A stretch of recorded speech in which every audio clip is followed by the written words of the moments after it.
Well, good afternoon, everyone. My name is Drea Miller. I'm the Director of Alumni Relations here at Mount Mary University. We are so excited that you are joining us for the third installation of Power Lunch with Sara Reed. From Moonstone Consulting, we chose Sara because she's a 20-year veteran of the human resources field, and she is a career coach with a solidly non-traditional approach, and that's what we love here at Mount Mary. As you know, we are all creative thinkers and a creative campus. And Sara's really taken us through two other Power Lunch series, if you haven't joined us before, that have been about networking and career building and all of those great things that we need to learn to all advance ourselves forward. So I'm going to welcome Sara. She's going to tell you a little bit more about herself and then get into putting your best you forward. I want to say happy Valentine's Day and show everyone a little love around you today. So take good care. Thank you. Welcome, Sara. Thank you, Dre. I appreciate it. It is great to be here. Thank you all for participating on this not yet snowing sort of day. It's still sunny out, and I appreciate that. Again, pleasure to be here today, and I'm looking forward to talking with you today about putting your best you forward. And I'd first like to thank the Alumni Relations Department here at Mount Mary and Drea and Brian, who is our tech genius, and this all wouldn't be happening without them. So thank you. So we want to hear from you. There's this little chat bar that I'm looking at right now that hopefully you can see on your devices as well. So don't be afraid to give me a thumbs up. Give me a hello, answer some questions. I'd love some participation if that's doable for you in the way that you are listening at this point in time. So don't be shy and please share and chat. Oh, thank you, Kelly, for the smiley face. I appreciate that. It's nice to know that people are listening when you're just talking to a camera. So thank you. So take a look at these pictures, right? How many of you have been at work with your family or at a party and thought to yourself, this really isn't me? I don't feel like me, or this isn't my best self coming through. You look at these pictures and I know what comes to mind for me, for many of them, one looks fairly stressed, one looks angry, the other one looks sad, another looks lonely. How many of you have been in those circumstances where you feel like you're not putting your best you forward when you're around others? And that's what we're going to talk about, some strategies today to figure out how you can do that and not feel stressed or angry or sad or lonely and really be present and with people. So then you flip to this page and you look at these pictures. I don't know what it is when you look at them, but what came up for me when I looked at these pictures and what they evoked is we really want this to be how we're out there and we're presenting ourselves in the world, right? What comes to mind for me is happy, joyful, connected, authentic. I think in the moment or really being present and grounded in being you and being with others. And I think that's a really crucial thing that people can really feel from you when you're out there, either at work or in your personal life or at a networking event and there have you. So let's dig into some tips around that, how you can put your best you forward in any circumstance, whether it's, again, with family, friends, or in a work setting. But first, if you don't mind, I'd love to tell you a little bit about me. As you can see from this slide here, for those of you that can see it via video, I am a Disney geek. That's the Disney Castle and Disney World over there on the left.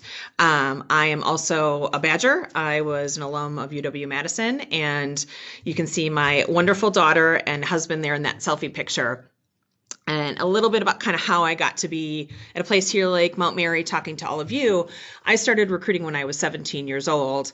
Don't worry, I'm not going to tell you my whole life story, I promise. We've only got a few minutes, so I'll keep it short. And really enjoyed it. And it was a great meld of my psychology undergrad. I actually ended up becoming the service provider for Baird. They were my biggest client when I was at a staffing firm called Hatch, and loved it. It was a great organization. They were a really good client, and they asked me to come on board. And so I spent 14 years of my career, most recently at Baird, leading the talent acquisition or the hiring function within HR. Again, a great gig. It was number 5 on the 100 best companies to work for list. So you'd think like, oh, wow, that's great. Why would you leave? I think for me, and I always like to share the story so people know that it's possible to do something else, that I was on Sunday nights, I was cranky and I was grumbly to those two little cute people in that picture in the center there. And I was cranky with my daughter, Maddie, and I was cranky with my husband. And I knew it really was more about me going to work the next day than it was about anything they did. And that's when I knew it was time to make a change, because what had happened over the course of time there is I liked this much of my job, like 3 inches wide, and my job was this big. And I loved the coaching and mentoring and the supporting people and helping them through challenges or giving them direction or providing them guidance or helping them navigate through situations. But I didn't like the meetings day in and day out, like literally back to back, and strategies and things that were not connecting one-on-one with people and me having a direct impact. So that's why I decided to launch my coaching business almost 5 years ago. And I love now everything I do. Well, maybe with the exception of like expense reporting, but who really likes to do that kind of thing anyways? So that's how I came to be here. And I love being able to share with people kind of my story. And the things that we're going to talk about today, these are things that I've done in my own life and helped me put my best foot forward. So I love to share them with you. So that's a little bit about me. We'll keep moving along here. So I'd love to know, if you're really technically savvy, want to throw a chat comment out there, what do you want to get out of today's webinar? What are you hoping to achieve? I know my philosophy on anything I listen to or participate, I want to make sure I take away one nugget. So if anyone has anything that comes to mind, don't feel free to share it in chat. I'm going to keep moving along though, and we'll keep an eye on that chat bar. So how do you project your best self, right? How do you go about doing that? You start with the inside, right? It really starts from the inside, and how you feel on the inside radiates to others, right? It really, you think of those photos in the beginning, right? You didn't notice first what they were wearing, right? You noticed kind of the mood or the feeling that came off of those pictures, and not their external appearance as much. So it's really starting from the inside. So I'm a firm believer in checking the foundation of you, right?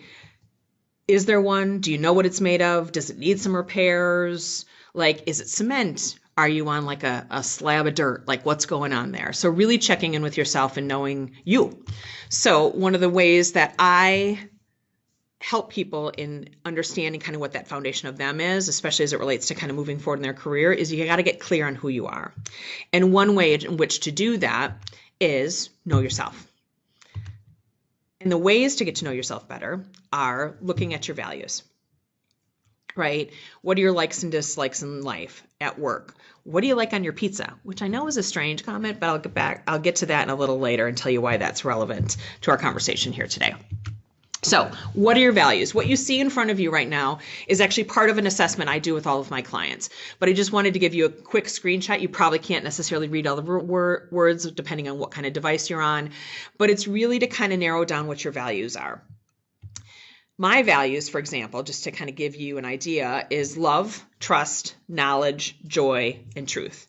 And I believe this is a really crucial thing to figure out what they are. And I think some of you may have done an activity like this. Some of you may have thought about it 20 years ago. Some of you have maybe never thought about it. But it's really important to kind of get clear on who you are, so then you can make sure you're projecting who you are as opposed to kind of just floating around there. You want to make sure that your life is in alignment with those values, especially as it relates to work, right? So if I look at my values, I love what I do. And part of what I do is making sure people are happy and feeling better about who they are and what they want to do with their life. Such a big component of coaching is trust, right? So if people don't trust me, they're not going to want to share really personal things with themselves.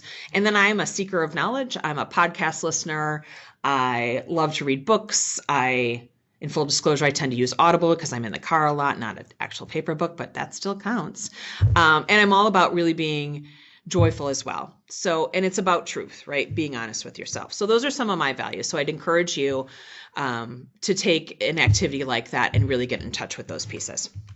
So likes and dislikes. I know this seems kind of silly, but I think sometimes people float through life and look at what other people like and accommodate and don't really remember anymore what they like. And they lose sight of that as time goes on, right? Simple things like, do you like to work alone or in a group? Do you prefer to stay home on a Friday? Do you like to live in the country or the city, right? It's really important to kind of think about what you like, because when you're out there in public projecting you, if you have a lot of I don't know answers or whatever you like, what is that sending to the other person or the people around you? I think it's really important to kind of pay attention to that. And then, now, the famous, what do you like on your pizza? So I bring this story up. I have a client that I've worked with for a number of years that had gone through some career transition, some life transition, and this, what do you like on your pizza, was a huge breakthrough for her. And I want to dig into that a little bit just to give you an example. For her, I can't even remember how it came up in our conversations during one of our sessions. She literally said to me, she's like, I don't even know, Sarah, what I like on my pizza. And she's in her 40s. And do you really want to be 40 years old and not know what you like on your pizza? Because for her, what had happened is she was letting other folks run her life, right? She was bending and flexing to what everyone wanted. And I'm not saying you want to be a jerk, right? And never go along with what others want to do. But I think there's something to be said about, hey, we're going to get pizza. What do you want? And having an answer. It doesn't mean you have to have that, right? It doesn't mean you have to have pepperoni or sausage, but knowing the answer to that is kind of a crucial component to life. And I think for her, that was such a big revelation because she realized, like, wow, if I don't even know my pizza, what else don't I know, right? What else do I not know about myself? And then what does that project to people around me in my life and in my career? So for those of you out there that feel like you always say whatever you want to your pizza, take a moment, do a little work, and figure out what you like on your pizza. So we've talked a little bit about some inner work, and there's a lot obviously to be discussed around that, but that hopefully gave you a little bit of an overview of things that you can do, that internal work to help you project your best self. The second tip that I have is take care of you. I think it's really, really crucial to take care of you. So how many of you have been on an airplane and the flight attendant says, put your masks on first? So why do you think they do that, right? I'm pretty sure the reason is, and I think they say this when you're on the plane, is you got to take care of you before you can take care of your child or your elderly parent or your husband or your wife or your boyfriend, whatever significant other that you have going on. You got to put your mask on first, right? And so many times, I think, and I'm guessing we have mostly women on the call, we as women have a really hard time doing that, a really hard time. And part of that is most women, not all, but tend to have that nurturing gene a little higher than some men, oftentimes, not all the time. And so you want to help and you want to be useful and you want to be a caretaker, or you've had people in your life that have modeled that, right? It may be a generational thing. I think the older you are, the more this is a driving factor that you have to take care of everyone else and not take care of you. I think it's really, really crucial to take care of yourself before you help others, because right? If you don't take care of you, you're not going to go to an event or be at work really being your best self. So let's dig into some ways to take better care of yourself.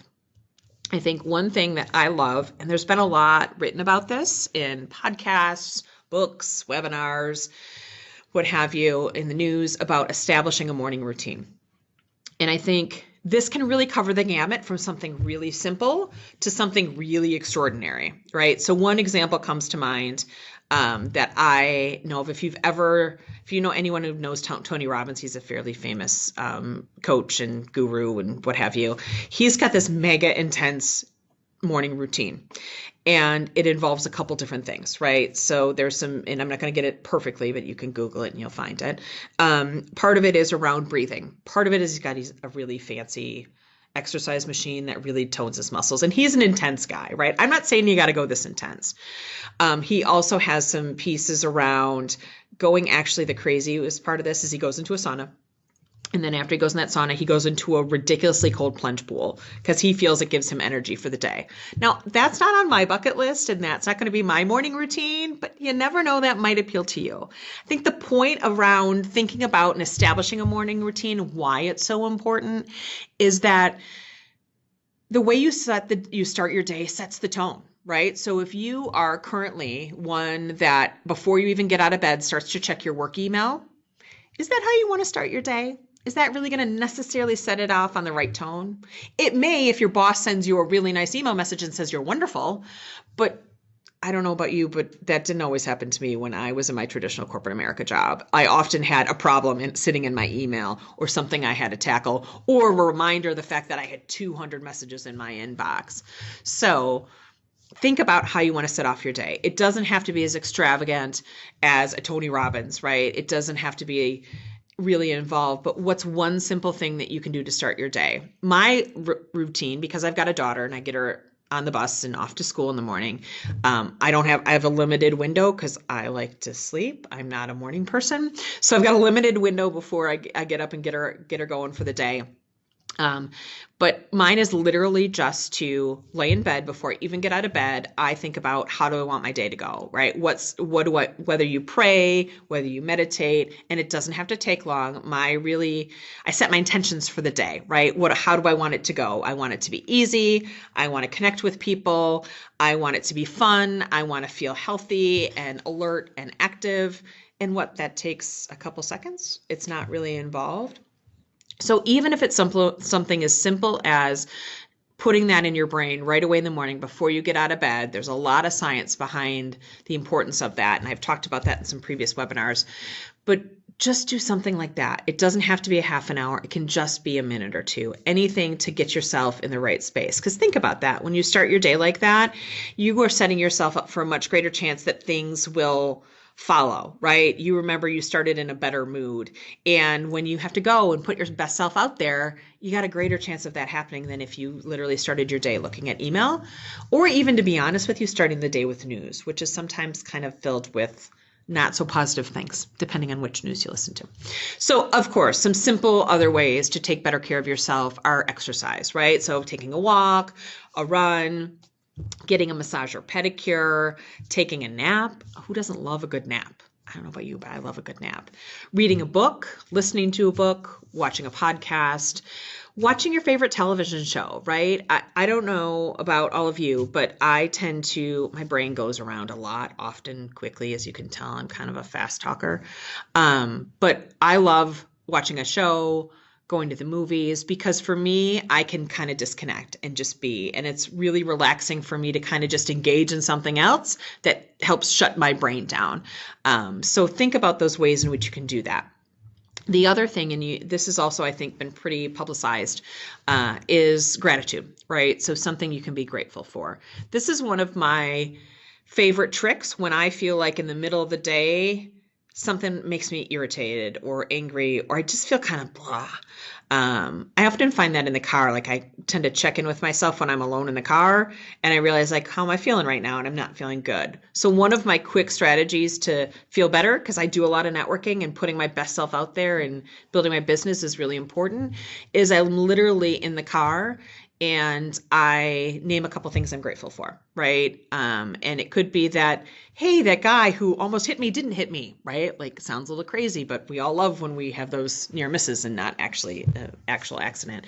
Or the fact that the sun's out, right? I love the fact it may be cold, but today this is the sun's out, and that makes for a better day. So naming those things, or the fact that your husband did something extra special for you this morning, or your job brought in donuts, right? Any one of those things. Think of the simple things that you're grateful for. There's a lot of science behind how that affects your brain and makes you feel better as a human being. And it literally, you turn your focus away from something negative to something positive, right? I said I usually do that when I'm kind of feeling icky. Then all of a sudden I'm focused on things that make me happy, right? Like, oh, it's pretty out. It may be snowing and cold, but it's pretty out. Those are the things you want to kind of think about.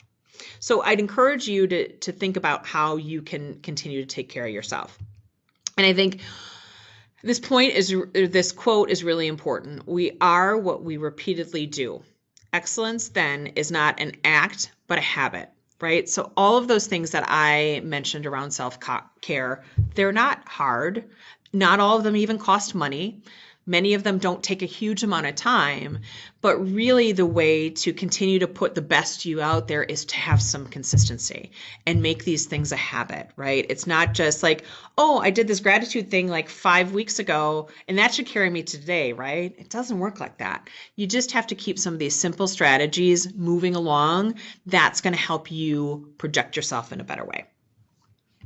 So, tip number 3, know what you want. I think, if you ever noticed, one of the components that makes a confident person and the one that's really projecting them best self is that they know what they want and they're clear in the way they talk, what they say. It's kind of like rolling all together those values, what your pizza is. Knowing what you want is a really crucial component to kind of putting your best self out there. So ways to get clear on this is you want to establish a few goals for the week, for the month, for the year. You got to do what resonates with you. Or if you're a person that doesn't like the word goal, some people don't like the word goal. Maybe it's an intention, right? Or it's 2 words, right? Like I have 2 words because that feels better to me than necessarily goals. My words for the year are ease and visibility, right? I want more ease in my life and my business and more visibility in my world, right? So think about some ways to get clear on that. Making a simple to-do list, right? Keeping track of what's going on in your life. Sometimes it's easy to get lost in all the technology that's out there, but sometimes like pen and paper or in your notes in your phone or whatever works for you, making you stay on track and a reminder of what you want. The other thing that I really love and enjoy is creating a visual reminder of your goals and your dreams with a vision or dream board. And I don't know if anyone's ever done a vision or dream board, but this is an example. It's really it's fun. It's a fun project to do. It's usually taken from magazines. It talks about what you want for your life, your dog, your home. You want to eat more vegetables. You want yoga. You want to go on vacation. It's just a really good visual reminder of saying, this is who I am and this is what I want. And a really good way to kind of keep you in a good state of mind so that you can project your best you. And it adds another layer of clarity and confidence that people will notice. So my last tip is we talked a lot about these internal components, right? About what you value, what you like, all those things. But the 4th tip is appearance does matter. I'd love to say that it doesn't, but the reality is we are visual human beings and that counts too. So some quick ways to make sure you show up as your best self is you want to make sure you look the part. And I'm not saying you have to walk around in a suit every day or go get your makeup done every day. It's really just being thoughtful and noticing, what am I really projecting to the outside world? What do I want me to be? And does this, how I'm looking today, reflect that? So just be thoughtful about that. I'm not saying that you have to go crazy. It's not about perfection, but just make sure you're looking the part. And I think it's also in appearance, it's also about your surroundings, right? So strive for some level of organization at home and work. And then the other thing is showing up on time, right? Your best self, right? Does your best self show up late? Like probably not, like most people. And don't get me wrong, like circumstances happen. It has happened to me, but like, especially for a job interview or a wedding, you want to make sure you're there on time. It's important because it's not really sending the best message to you. And it doesn't usually make you feel good when you're running late. Like how many of you have run late and it just makes you feel kind of crummy? Then it's going to be really hard for the best you to come out. So in review here, how do you put your best you forward, right? Know yourself. Take care of yourself. Know what you want. And remember that appearances do matter, right? Something to keep in mind. So what is one action you will take based on this information that we talked about today? Just one simple thing, whether it's setting your day off right, whether it is going to get a pedicure, what's one piece that you can do to move forward? To be on time, Drea, I like it. It's a good thing. So again, I want to leave you with this quote. The very best thing you can do for the whole world is to make the most of yourself. Any questions, feel free to type away in chat. We're just going to wrap up here. I want to be cognizant of any time, but don't hesitate to answer any questions. We'll be on chat. And then if you want to stay connected, that values exercise I mentioned before, if you are interested in taking that, I'd be happy to send that off to you so you can do it for yourself. There's my email on the screen, Sarah@moonstonecoachingandconsulting.com. Don't hesitate to connect with me on LinkedIn. Follow me on Instagram or Twitter at Moonstone Coach, or connect on Facebook at Moonstone Coaching and Consulting. And then, of course, I am a coach, and if you feel the need for extra support, don't hesitate to reach out to me. Thanks so much. Working on myself has really gone by the wayside. I'm glad you just noticed that, Deidre. Thanks for the comment. Kelly, I would be happy to send it along your way. And thanks for the comments and being here, and I appreciate all of you. Have a wonderful day. Take care of you, know you, and enjoy. So thank you. Join us for our next webinar on Wednesday, April 11th. There we go. All right. Bye, everybody. Thanks so much.